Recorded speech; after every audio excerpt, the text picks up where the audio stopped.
전체 임플란트를 하면은 치아가 빠진 만큼 임플란트가 들어가야 되고 그 임플란트 개수만큼 비용이 산정이 되는 것이 아닌가? 그렇게 생각하실 수 있습니다. 그런데 전체 임플란트는 계산 방식이 약간 다릅니다. 임플란트 가격을 임플란트 개수랑 곱해주고요. 그 다음에 가격을 더해주게 됩니다. 안녕하세요. 이해해주는 남자들 임종호 원장입니다. 전체 임플란트를 하기 전에 나에게 필요한 임플란트 개수는 몇 개인지, 이러다 비용은 산정했던 예산에서 더 오버가 되는 것은 아닌지, 비용에 대한 걱정이 이만저만이 아니실 거예요. 그래서 제가 오늘은 전체 임플란트 개수는 어떻게 결정이 되는지, 비용 구조는 어떻게 되는지에 대해서 자세하게 설명을 드리도록 하겠습니다. 치과 가시기 전에 이 영상 꼭 보고 본인이 받는 진료, 본인이 받는 서비스에 대해서 꼭 알고 가셨으면 좋겠습니다. 전체 임플란트를 하면은 치아가 빠진 만큼 임플란트가 들어가야 되고 그 임플란트 개수만큼 비용이 산정이 되는 것이 아닌가? 그렇게 생각하실 수 있습니다. 그런데 전체 임플란트는 계산 방식이 약간 다릅니다. 피디님, 사랑니를 제외하면 치아 개수가 몇 개죠?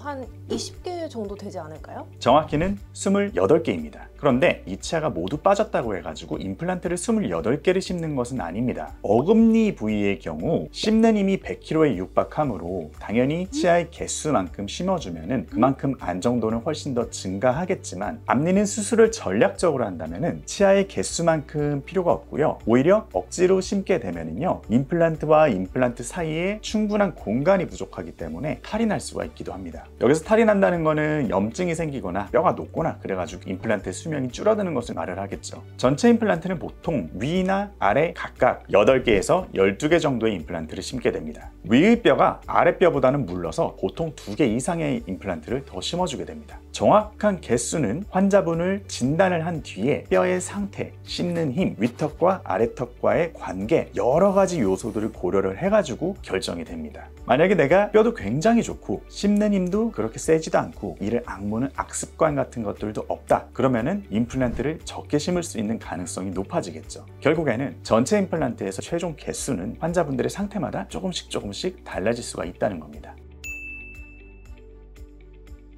이제 이렇게 전체 임플란트의 개수가 어떻게 정해지는지 알았으니 비용 계산법을 들어갈 수가 있겠죠. 필요한 임플란트 개수와 임플란트의 개별적인 가격을 곱하게 되면 1차 비용이 나오게 됩니다. 1차 비용이요? 제가 1차 비용이라고 말씀드린 게 좀 의아하실 거예요. 그 이유는 바로 부가적인 수술이 필요한 경우가 많기 때문입니다. 그 부가적인 수술이라 함은 바로 뼈이식과 상악동 거상술입니다. 뼈이식에 대해서 궁금하신 분은 위에 자세한 영상이 있으니까 참고를 해주시고요. 상악동 거상술에 대해서 궁금하신 분은 댓글을 참고해 주시면 좋겠습니다. 쉽게 정리만 해서 말씀을 드리면 뼈이식이라는 거는 뼈가 보통 수평적으로 부족했을 때 증축하는 행위를 얘기를 하고요. 상악동 거상술 같은 경우에는 위턱의 어금니 부위에 높이가 부족하고 공간이 너무 부족할 때 이거를 수직적으로 증축하는 행위를 얘기한다, 그렇게 생각하시면 되겠습니다. 결국 둘 다 우리가 사용해야 하는 임플란트의 직경, 길이에 비해서 뼈의 볼륨이 부족할 경우에 하는 부가적인 수술이다 라고 생각하시면 되겠죠. 그러면 원장님, 뼈이식이랑 상악동 거상술을 진행했을 때는 비용이 어느 정도 나올까요? 뼈이식 같은 경우에는 부위와 뼈이식 양 난이도에 따라서 보통 20에서 50만 원 정도의 비용이 발생을 하고요. 상악동 거상술 같은 경우에는 난이도와 접근 방식 이런 것들에 따라 가지고 60만 원에서 150만 원까지도 차이가 나기도 합니다. 그래서 내가 뼈가 많다 그러면은 이런 부가적인 술식이 들어갈 확률이 낮아지게 되고 추가 비용이 적게 나오겠죠. 반대의 경우 뼈가 부족하다 그러면 이런 부가적인 술식이 더 들어갈 확률이 높아지기 때문에 아무래도 비용이 조금 더 높아질 수가 있겠죠.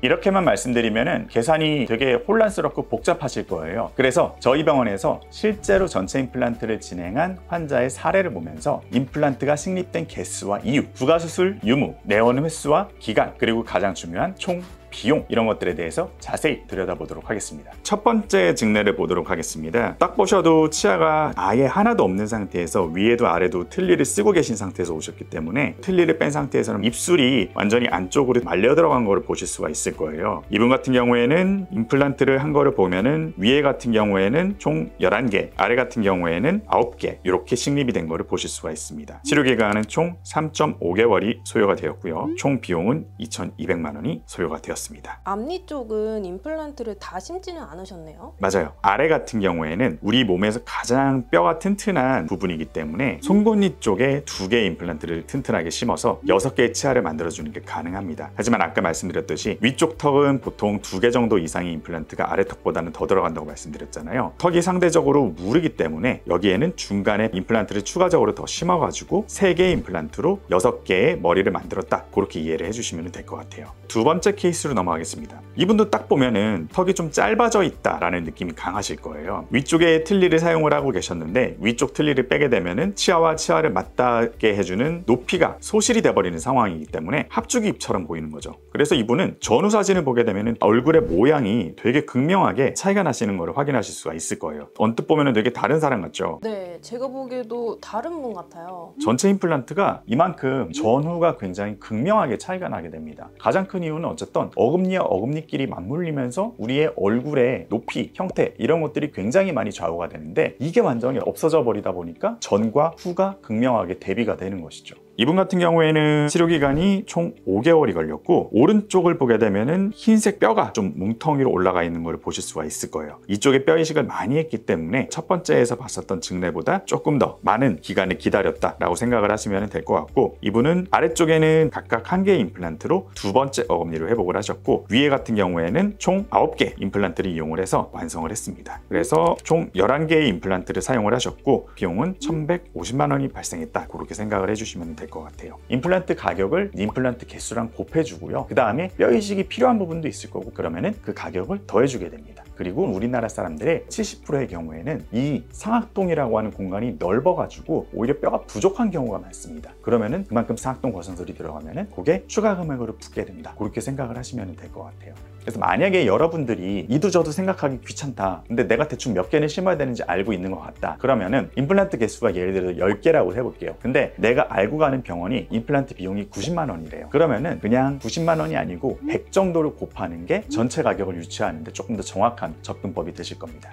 원장님, 앞에 분은 3개월 정도 걸렸던 것 같고 뒤에 분은 5개월 정도 걸렸던 것 같은데 내원 횟수나 기간 이런 건 어떻게 될까요?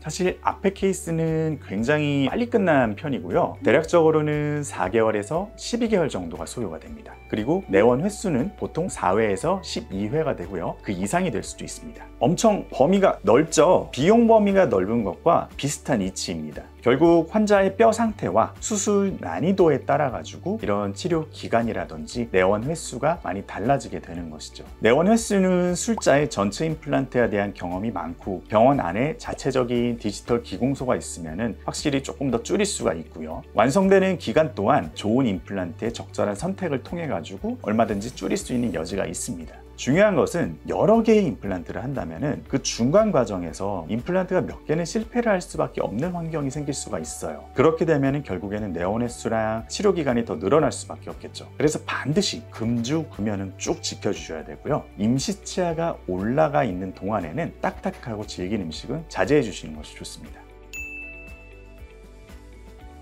저번에 임플란트 잘하는 병원 찾는 방법에 대해서 자세히 설명을 드렸어요. 안 보신 분들은 이거부터 보고 오시면 좋을 것 같고요. 전체 임플란트도 큰 틀에서 다르지는 않습니다만 저번에 말씀드린 기준들을 더욱더 엄격하게 적용을 해야 됨이 맞습니다. 왜냐하면 전체 임플란트는 굉장히 많은 요인들이 집약되어 있는 임플란트 수술의 결정체라고 할 수 있기 때문이에요. 반드시 전체 임플란트를 많이 해보고 좋은 임상증례가 많이 쌓여있는 곳에 가서 하셔야지 고생을 안 하시고요. 그리고 가급적 원내 디지털 기공소가 잘 갖춰져 있는 곳에 가셔야지만 정교하고 안전한 수술을 받으실 수 있습니다. 마지막으로 전체 임플란트는 관리가 굉장히 중요합니다. 최소 AS 기간이 5년 이상 돼서 꼼꼼하게 사후 관리를 해주고 집에서 홈케어를 어떻게 관리를 해야 되는지 완벽하게 잘 알려주는 곳을 꼭 선택을 하셔야 됩니다. 오늘은 임플란트 중에서도 전체 임플란트에 대해서 말씀을 드렸습니다. 임플란트 개수는 어떻게 정해지는지, 내원 횟수와 기간은 어떻게 되는지, 비용 산정하는 것은 어떻게 되는지에 설명을 드렸고요. 중요한 거는 이런 전체 임플란트를 잘하는 곳을 잘 선택을 하는 게 굉장히 필요하겠죠. 그래서 임플란트 잘하는 병원 고르는 방법과 접목해가지고 꼭 공부를 해보시고 선택을 하셨으면 좋겠습니다. 오늘 이 영상도 도움이 많이 되셨을 거예요. 구독과 좋아요 꼭 부탁드리겠습니다.